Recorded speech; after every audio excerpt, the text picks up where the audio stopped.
ఢిల్లీ మెడలు ఉంచుతాం, చొక్కా పట్టుకొని నేలకు దించుతాం, తడాకా చూపిస్తాం అని దక్షిణాది నాయకులు చాలామంది చాలా పెద్ద పెద్ద మాటలు మాట్లాడుతూ ఉంటారు. కానీ నిజంగా వాళ్ళు ఢిల్లీకి రాగానే ఆ మాటలు ఎందుకు గొంతులోంచి రావు, పెగలు ఏంటో భయం అనుకుంటాం. అంటే ఎందుకు రాదు అంటే ఆ మాటలు వ్యక్తుల్ని చూసి వీటన్నిటికంటే కూడా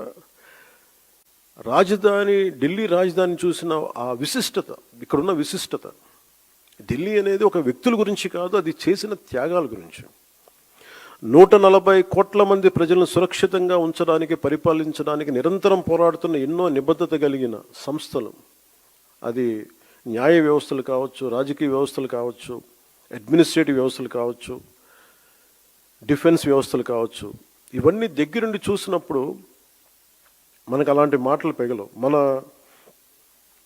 తమ ప్రాంతాల్లో, మన రాష్ట్రాల్లో ఉండి పెద్ద పెద్ద మాట్లాడే నాయకులందరూ కూడా ఇక్కడికి వచ్చినప్పుడు ఢిల్లీ తాలూకు ఈ గాఢతను చూసిన తర్వాత ఈ దేశం యొక్క సమగ్రతని అర్థం చేసుకుంటారు. మీరు ఇండియా గేట్కి వెళ్తే ఈ దేశాన్ని ఏకతాటిపై ఉంచడానికి సైనికులు చేసిన త్యాగాలు మనకు అర్థమవుతాయి.